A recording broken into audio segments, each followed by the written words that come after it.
All right, today I'm on load 6. This load has been an adventure, I'm telling you. Man, I don't even know what day it is. Give me a check. All right, it's the 14th of June. I've been on this load. I have been at the staging pad. Guess for how many hours I've been here. Alright, you done guessing? It's going on 26 hours that I've been here. I've been pulled into the well twice. First time was 3 o'clock this morning. Pull in, stage up. No, not even stage up. I pull in, I was like, all right, make this wide curve, and then just stop there because the other truck ahead of me was getting ready to get parked. Guy walks up to me, I got bad news. Silo's not gonna have enough room, so you're gonna have to go back to the station pad. All right, okay, no problem. All right, I can start talking in the morning. All right, I can get a little extra sleep. Sweet. Finally, around 4 in the afternoon, saying, all right, hey, you're gonna be the first truck to go in, and like 3 or 4 trucks come behind me. We all get hooked up, and then they tell us to disconnect. Everybody disconnect. We need to find out. We don't know yet what we're going to do with you guys, because at this point the well has been down 3 times. Probably happened again this morning, so we're probably down 4 times. First time was a wellhead, but then the other 3 times where the blender went down. The reason why is because there were rocks inside the loads that were being picked up from Preferred Sands in Monahans, Texas. So thank you, Preferred Sands, for the situation you put me in. Every load had rocks, and the rocks affected the blender and shut it down. So many loads from that shipper at one time were causing it for the blender to go down. So they started separating the different shippers and all that. Apparently they were able to kind of get away with unloading a few at a time. So I don't know. So fast forward to right now, or a couple hours ago really, when I got pulled in right after 4 p.m. I was all right. Get hooked up. Okay, wait, disconnect. We need to find out what we're gonna do with you guys. We're waiting for word on dispatch.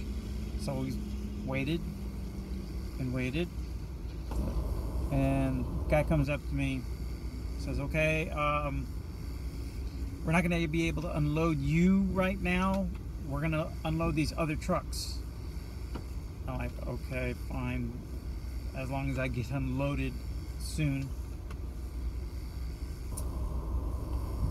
They get unloaded, they take off. I'm still waiting. I'm already disconnected and everything because they had told us to pretty much be ready to roll out, because they're thinking they're gonna divert us somewhere else or take it back to the shipper. I don't know. So shift change. Night crew comes in. Site coordinator comes up to me and says, hey, what are you doing here? It's like, this is what I was told. So, okay, well, let me find out and I'll come back. So, okay. So he comes back. And let me just say, this whole time I'm sweating. I have window down. I have my passenger side up because the guy's blower is right there and it's loud. AC sucks. So I'm just sitting in my truck because there's an acid truck to the left of me, and you can smell it. And you know, as soon as you go past the blower and heading towards the trailer, you can smell the acid, and don't want to be breathing that. But luckily there's a breeze going on, so any air that was coming in and out of this window was okay. But if you were to walk towards the back end, you would smell the acid. So it says it got bad news. We can't unload you right now, and we're gonna have to, you know, we won't be able to until we empty the silo. So you're gonna have to go back to the staging pad, and we'll come get you when we need you. I'm like, all right. It's already 25 hours at this point. I come to the staging pad, and I'm here editing a video, and then I get a call from dispatch and saying, hey, we know you've been there a while. I'm like, yeah. Says, you can go to a truck stop and, you know, do what you need to do. You know, go to a truck stop, eat, get some food, rest up, and we'll be giving you a call in the morning, because that's when they're going to be emptying the silo, is in the morning. So the closest truck stop, if I hadn't mentioned earlier in the earlier videos, is probably over an hour drive for sure. I just called one in, I believe, Aurora, New Mexico. Brand new. They don't have a laundry machine. And I was gonna try to do it the other day, but I thought, you know what, let me just knock this out and do it later. So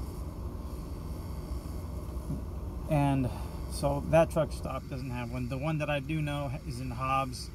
The closest is in Hobbs. There's a washateria in Kermit. There's also a Pilot in Kermit, but it does not have a washateria, and they only have 3 showers, and they're always busy, especially at this time of night. Already it's already 7:00 p.m. So right now I'm thinking either I'll go to Hobbs. I also was thinking about Kermit because there's a washateria, 24-hour washateria, and right next to it there's like a little restaurant. So I'm like, all right, at least I can go there, do the washateria, eat, and but the thing is, the shower. The wait time is ridiculous over there in Kermit at the Pilot. So I don't know.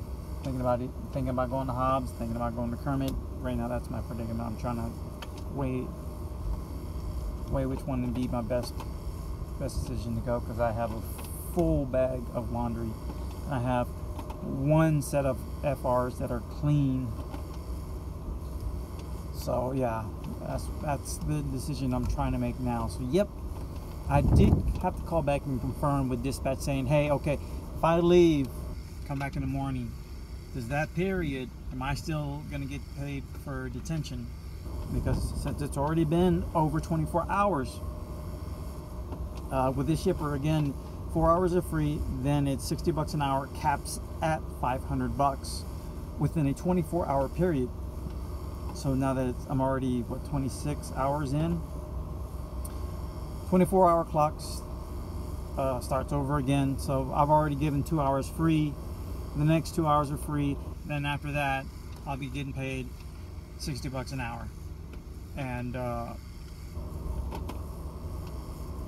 then, yeah, up until it caps at 500 again.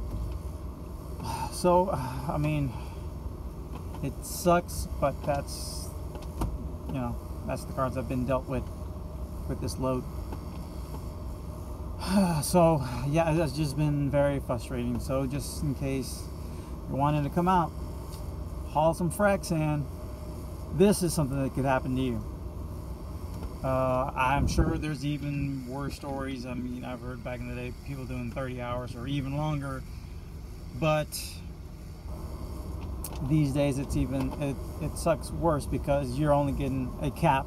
It's not like you're going to get paid for, you know, for all 30 hours that you've sat there like it was back in, you know, 2012.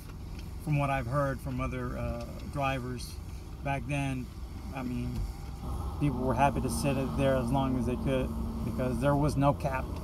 It was basically you were getting paid for every single hour you were sitting there until you got unloaded, got unloaded. So, guys, sorry, I had a rant, had a vent, because it's been a very frustrating 26 hours and hot. So,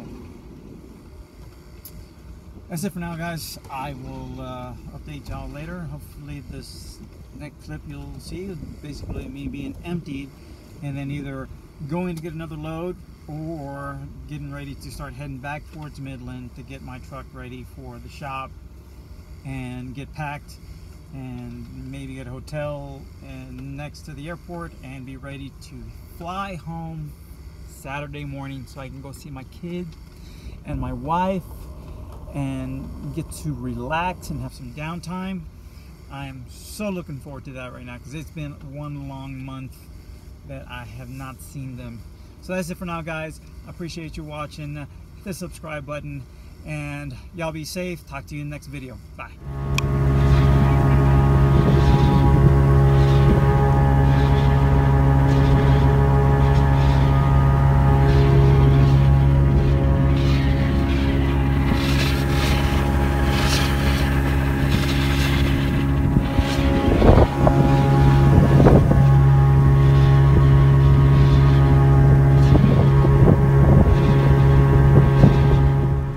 So I just finished unloading. Now I'm going back into the silos to get my empty weight. So before I started unloading, I went through the silos to get my heavy weight unloaded, and now they want me to get on and see how much I emptied off. And then get my paperwork signed, give them a sample, and then that's it. I'm on my way. What's up, guys? It's 4:30 in the morning on June 15th. And finally got unloaded. I've had this load for 36 hours. And to pick up where I left off, I was deciding whether to go to Kermit, Texas or Hobbs, New Mexico to go get some laundry done, get a shower, rest up. And decided to go ahead and go to Kermit, got laundry done. Decided to go to the pilot there to get a quick shower and was planning to head back to the well. Well, I got out of the shower, started walking towards the main part of the store, and I started walking to the store to the accessories, stuff like that, phone accessories and stuff like that. Then I hear H-Town Trucker, and I stop and I look up and I meet a subscriber out in Kermit at the pilot. And Joel, it was nice meeting you, bud. And it was a good conversation we had.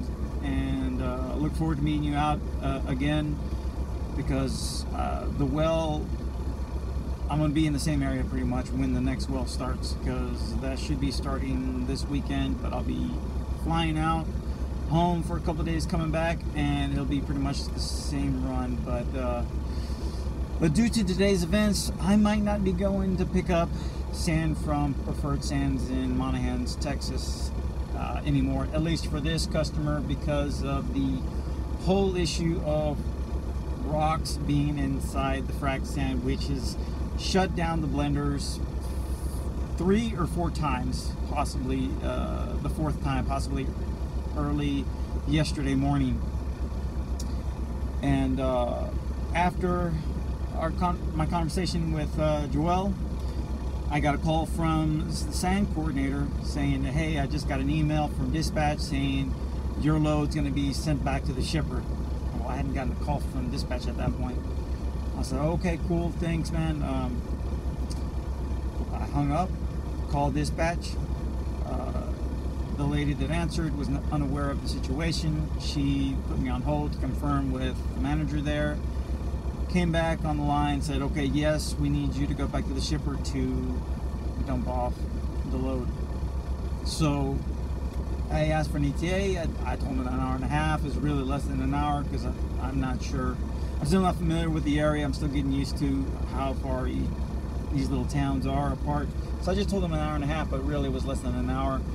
Got to Monaghan's at around 3:30, and finally got in touch with one of the employees there.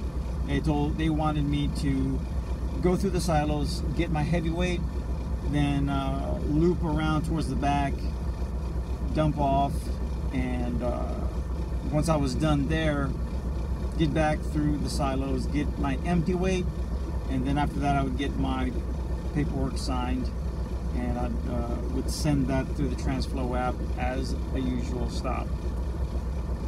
So yes, this load is, I have had this load for over 36 hours.